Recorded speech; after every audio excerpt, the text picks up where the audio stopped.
Today, I'd like to talk about a few different questions. Is God, the unmoved mover, intelligent? How does God understand? What does God understand? And what is truth? And to help us in these discussions, I'm going to be exploring a wonderful work, the Summa Contra Gentiles of Thomas Aquinas. So, is the unmoved mover intelligent?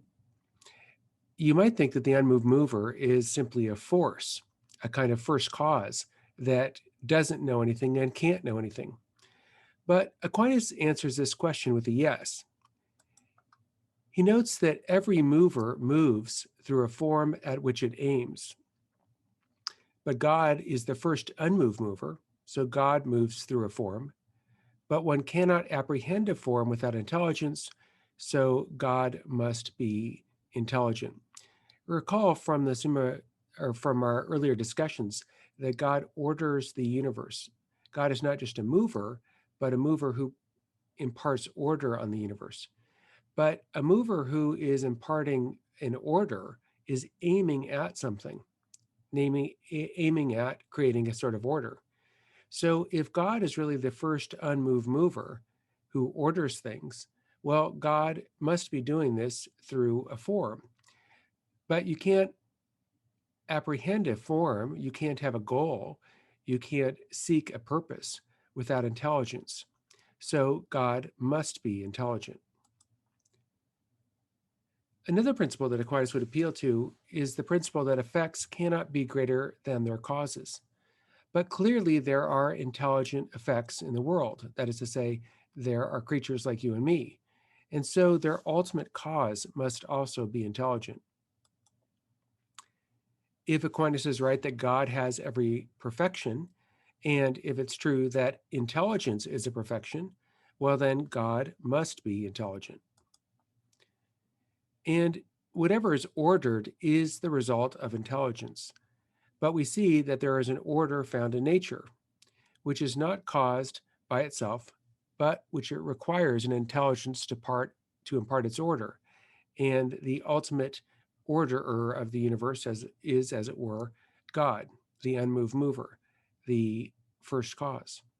So if any of these arguments are correct, then the unmoved mover, the first cause, the necessary being, must be intelligent. But now a new problem arises. How could it be that God understands? We talked before about God as the uncaused cause, of being a pure actuality, having no potency at all. But this seems to cause great problems for the idea that God is intelligent. So we come to understand things by being open and receptive to them. If I want to understand what's written in the book, I've got to open the book up and read the letters there. My eyes have to be receptive to what's on the page. If I want to hear something on the radio, again, I have to listen to it. My ears have to be open and receptive to receiving the information. And so when we learn things, we come to understand these things by being open and receptive. But God is not open. That is to say, God is absolutely perfect and fully actualized and doesn't have potency. So if that's right, God is not receptive because God has no passive potency whatsoever. God can't change. So how could the unmoved mover move from not understanding to understanding?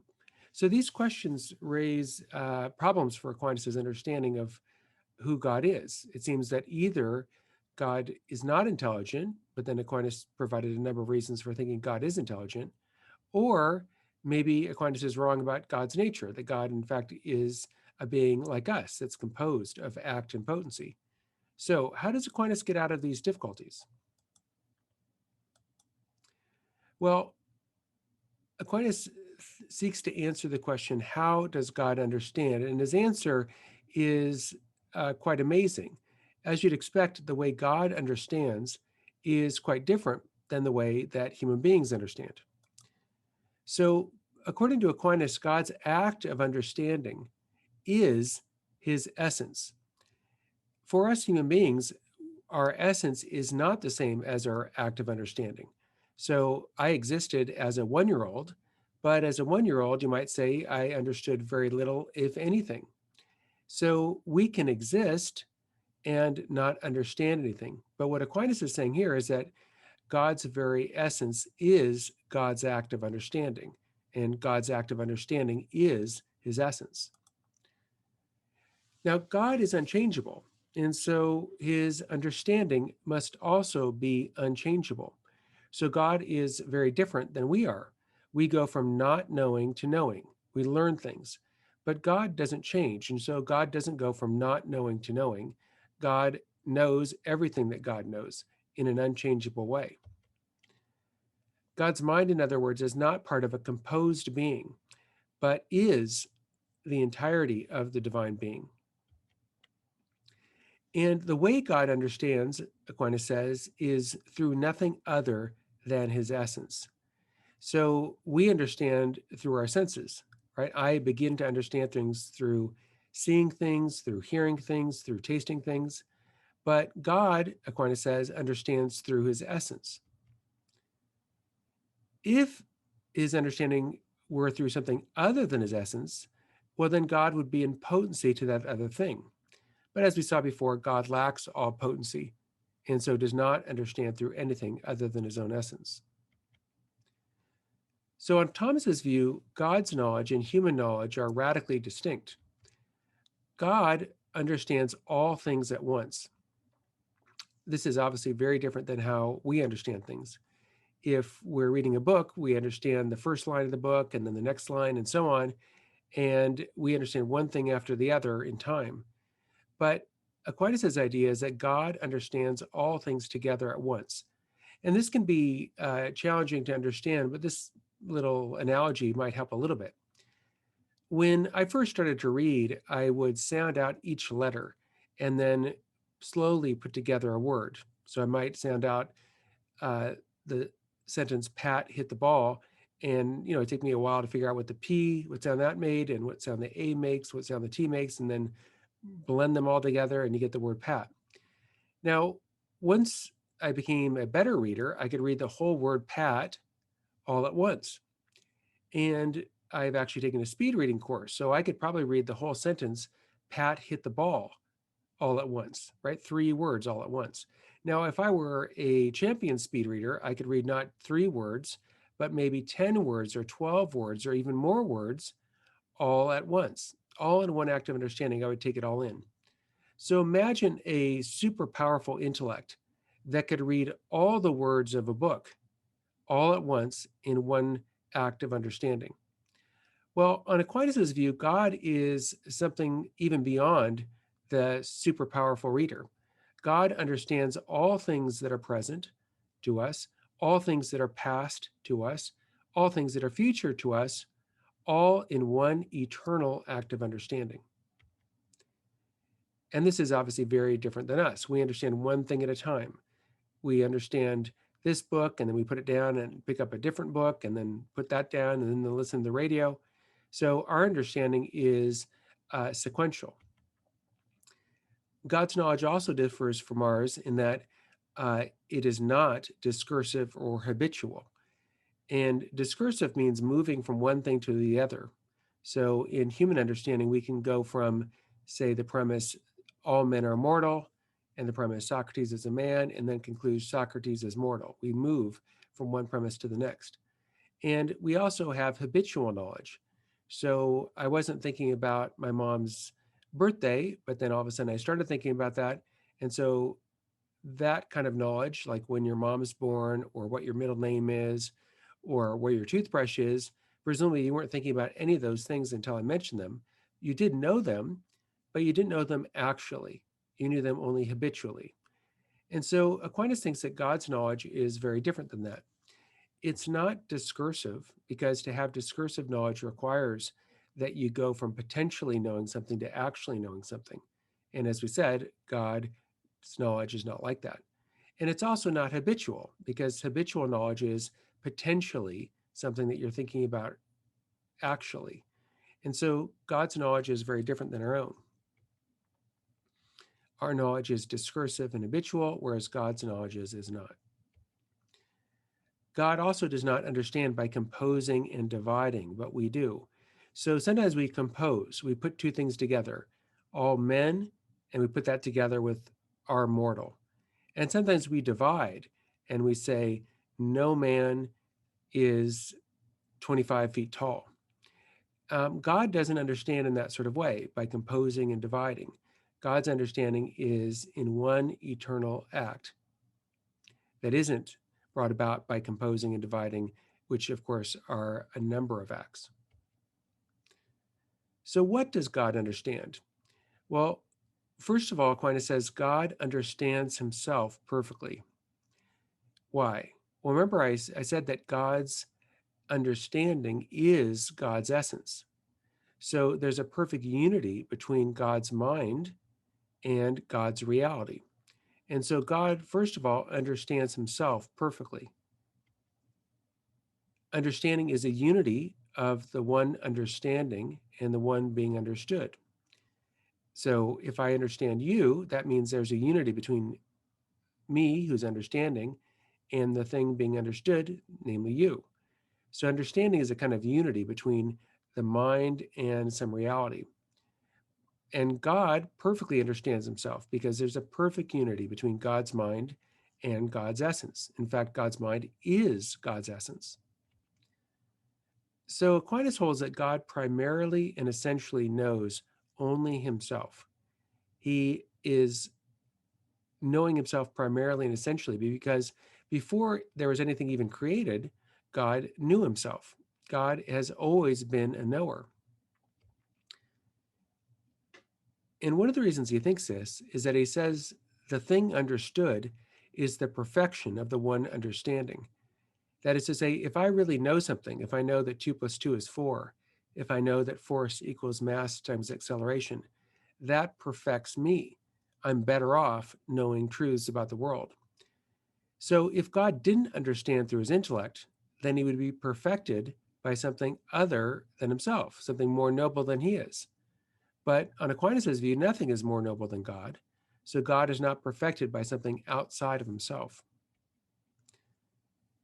Now, Aquinas holds that God not only knows himself, but knows all other things in himself. An effect is known when its causes are known, and God knows himself, the cause of all, therefore he knows all the effects. So you might liken God to a mirror, and imagine looking in a mirror, and if you looked in the mirror, you could see everything that is reflected in the mirror. So if God is the first artist, if an artist knows himself perfectly, well, he knows the art that he makes. So if God is the first cause and he knows himself perfectly as a cause, and he couldn't know himself perfectly as a cause if he didn't know what effects he brought about, well, then God knows not only himself as the first cause, but in knowing himself as first cause, knows all the effects that come from him. He knows himself as a cause, and he cannot know this unless he knows what he causes. Hence, he knows everything that's caused. And God's understanding is, for Aquinas, that he understands all things together. God does not understand one thing and then another thing and then another thing, but rather God has one eternal act of understanding. God, since he's not in time, doesn't understand one thing now and then some other thing later. So this leads to surprising insights, like that God understands you and understands your great-grandmother and understands your great-grandchild all at once in one eternal act of understanding. And the reason for this is that if God were to understand one thing now and another thing later, well, then that would involve potency. Because if he understood one thing now and not something and did not understand this the very same thing later, that would involve him moving from potentially understanding to actually understanding. But if God is not composed, well, then God doesn't have any potency in understanding. So let's consider a question. What is truth? This is a very famous question that Pontius Pilate asked Jesus. And there are at least two very famous answers given for this idea of what is truth. Aristotle's way of thinking about it was as follows: to say of what is that it is not, or of what is not that it is false. While to say of what is that it is, and of what is not that it is not, is true. So that he who says of anything that it is or that it is not will say either what is true or what is false. You might boil those words down to saying that truth is a correspondence between what you say and the reality that you're talking about. Another famous understanding of what truth is given by William James, that truth is only the expedient in our way of thinking. Truth is, in other words, whatever is useful, not something that corresponds to reality necessarily. Now, William James, of course, wrote after the time of Aquinas, but I think Aquinas would reject this way of understanding what the truth is. And part of the reason I think he'd reject this is that it's possible to have useful but false beliefs. So, for instance, most people believe they are above average on desirable traits like intelligence, friendliness, and sincerity. But of course, most people can't be above average, right? Most people are average. And yet this useful or this false belief might nevertheless be useful. It might be useful in terms of survival of the species for most people to believe they're above average in desirable traits. And likewise, 93% of US drivers think they're in the top 50% of drivers. So obviously 93% of drivers can't be in the top 50%.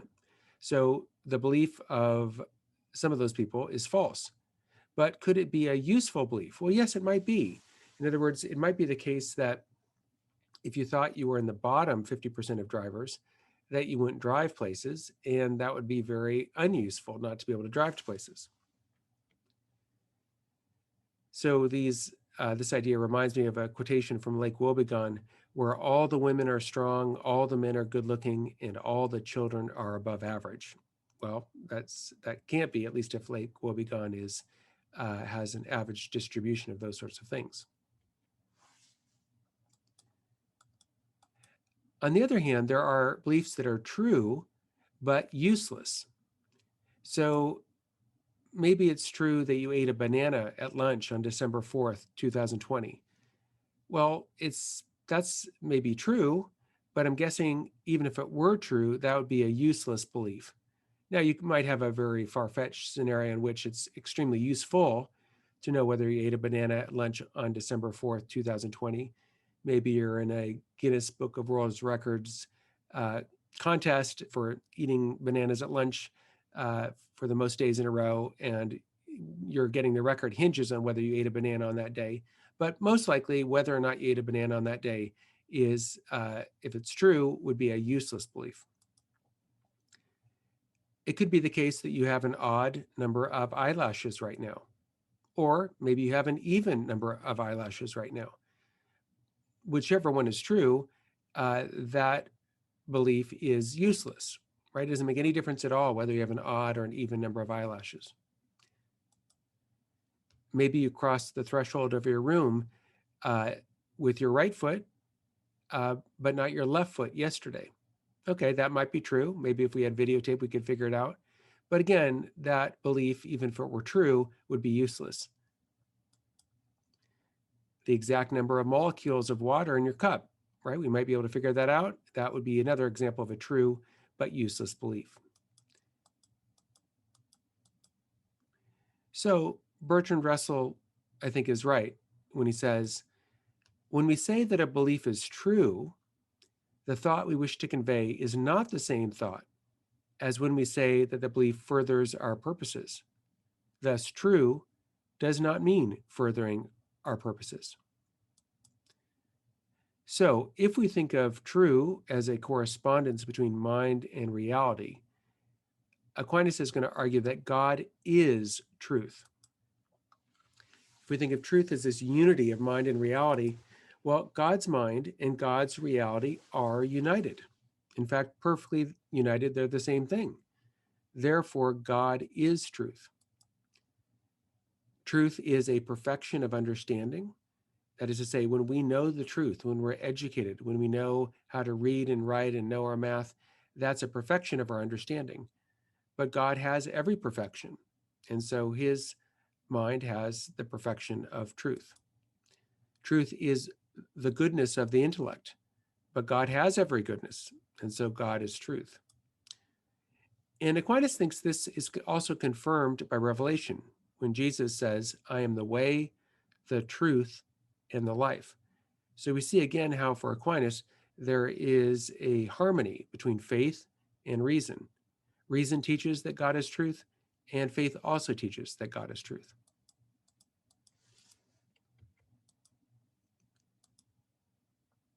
Now, the false is opposed to the true.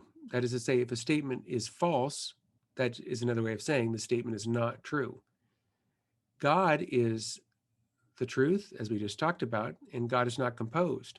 So if God is not composed, he can't be composed of partly true and partly false. If God is true, God has to be the whole truth, the purest truth, nothing but the truth. Now, for Aquinas, the divine intellect is the cause of reality. Recall that God is the first cause of everything that exists, and that first cause is intelligent. That is, it is the divine intellect. And as true is good of the intellect, so the false is evil. But we saw earlier how there is no evil in God, and so there can be no falsehood in God. And this too corresponds to Revelation, that God is perfect truth. And this leads us to a very important and very practical conclusion about the trustworthiness of Revelation. If God is perfect truth and cannot be deceived and cannot be wrong in any way, if God is perfect goodness and does not lie, well, then it seems to follow that if God reveals something, that which God reveals is utterly trustworthy and true. God can't be deceived and God cannot deceive. So if God reveals something, that is utterly trustworthy and utterly true. So Aquinas thinks that again and again, what God reveals to us to believe as true, reason also confirms as true.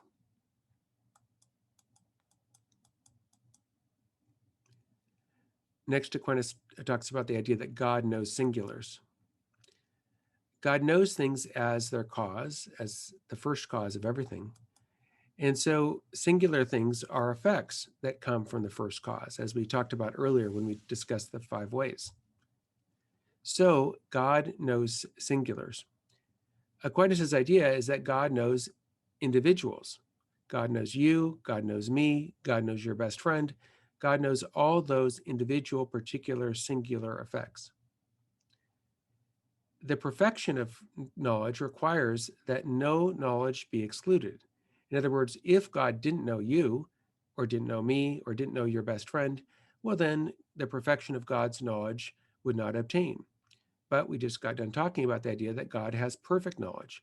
And so if God has perfect knowledge, God must know you, must know me, must know everyone. If you're lacking in knowledge of particulars, you would be excluded from full knowledge. And so God has to know particulars, individuals, God has to know you, and God has to know me. So for Aquinas, the true and being follow one another.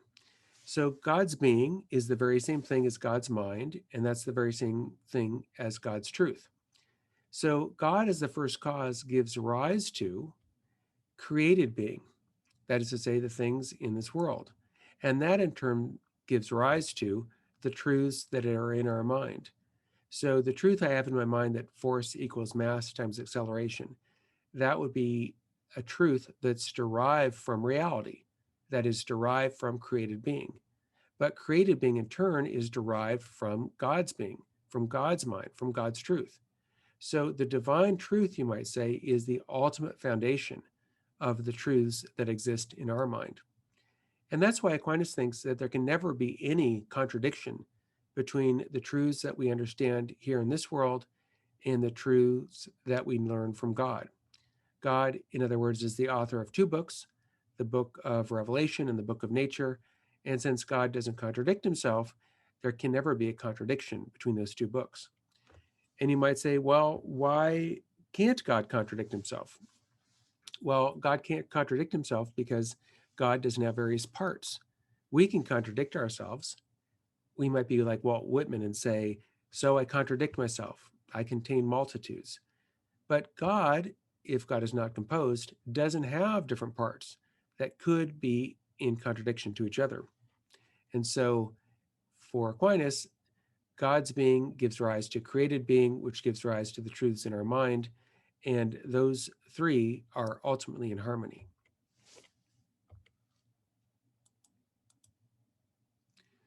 In fact, Aquinas thinks that God knows even non-existent singulars. So what's a non-existent singular? I don't have a twin brother, but I could have had a twin brother, right? If in utero, the embryo is split into two, well, there would be twins, identical twins. And that didn't happen in my case, but God knows what would have happened had that taken place. Aquinas thinks that God knows what would have happened if you had, I don't know, gotten married to the very first person that you ever found beautiful. God knows what would have happened if you had died in a car accident when you were 5 years old. So God knows non-existent singulars. Why? Well, God is infinite perfection, as we talked about earlier, and hence the whole of creation cannot reflect God's infinity. And so there are things, you might say, within God that could have been created, but that were not. God knows his essence completely. He knows his power completely, and therefore his knowledge extends not only to things that are, but also to things that are not. Just as an artisan knows things he could have created, so too God knows things he could have created.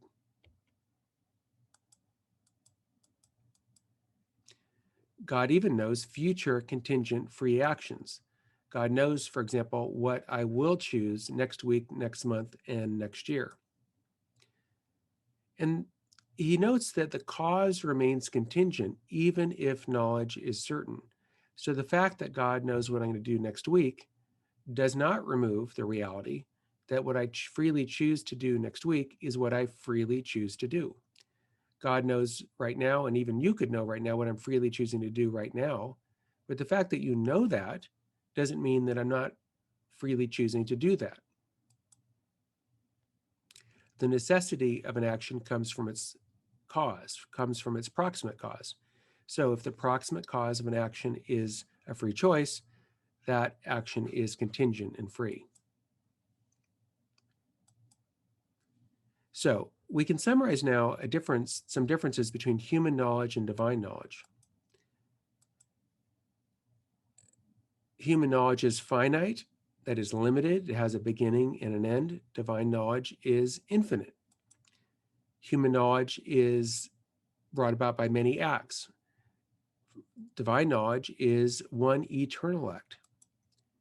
Human knowledge involves successive acts. I read this book, I read that book, etc. Divine knowledge involves one eternal act, not something happening before, present, and in the future, but an eternal act. Human knowledge is limited to knowing what is, but the divine knowledge includes not only what is, but also what could have been.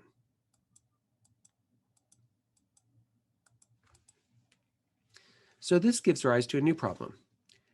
If Aquinas is right that Jesus is God, and that human knowledge is not like divine knowledge, does Jesus know like God, or does Jesus know like a human being?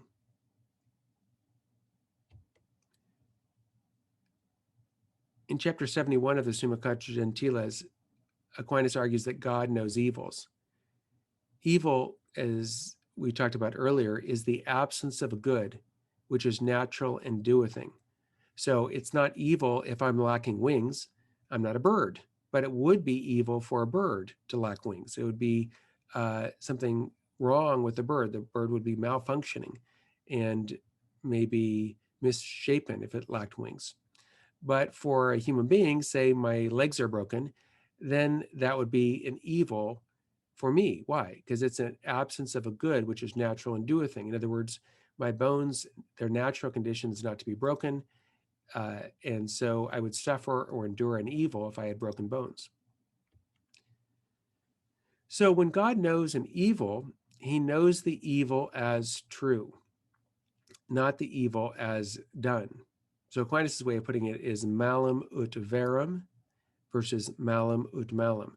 So think of a detective. A detective knows the crime scene as an evil known, but the perpetrator of an evil knows the crime scene as evil done, malum ut malum. So God knows evils, but doesn't know evils in the way of a perpetrator, but rather knows evils as the detective knows evils, as something that's true. If God really knows the good, God also knows the opposite of the good, that is the evil.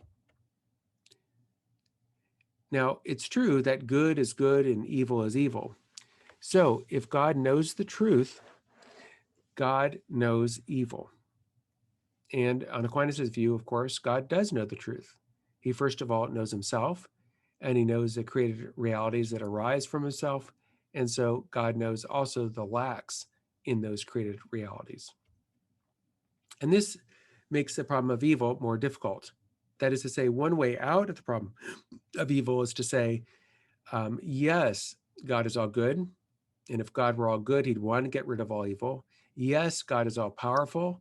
And if he's all powerful, he can get rid of all evil. But God doesn't know about the reality of evil. And so if he didn't know about the reality of evil, then as it were, there's no problem in terms of God and the existence of evil. But on Aquinas' view, God does indeed know about the reality of evil. And another problem that arises for Aquinas is that the God of Abraham is a God that has a will. It's not just a God that can know us, and that does get us closer to the God of Abraham, but it's a God who can choose to do things. But the uncaused cause, if the uncaused cause is it being a pure actuality, well, the uncaused cause can't go from not willing something to willing something. And so there seems to be a problem. When we will something, we go from potentially willing it to actually willing it. But if God is the way Aquinas thinks God is, God can't do that. And so it would seem that God couldn't have a will. And if God doesn't have a will, then the God that Aquinas is talking about is very different than the God of the Bible. The God of Abraham, the God of Scripture, has a will. So why in the world should we think that the first cause has a will? The first cause has no potency, and so it would seem that the first cause couldn't have a will, because to have a will seems to be to move from not willing something to willing something. God is not in time, and therefore it would seem could not choose in time. So there's some problems for Aquinas' view of God, at least reconciling that view of God with the God of Abraham, the God of the Bible. We talked about this problem before, but just to reemphasize, if Aquinas is right that Jesus is God, then is Aquinas wrong that God does not have a body? If Aquinas is right that Jesus is God, then is Aquinas wrong that an eternal God has no potency to suffer and to die? Because clearly, at least Aquinas thinks, Jesus did suffer and did die. So next time we will continue our discussion of Aquinas, and maybe we'll be able to pick up on some of these issues and problems and questions for Aquinas' understanding of who God is and Aquinas' understanding of both faith and reason.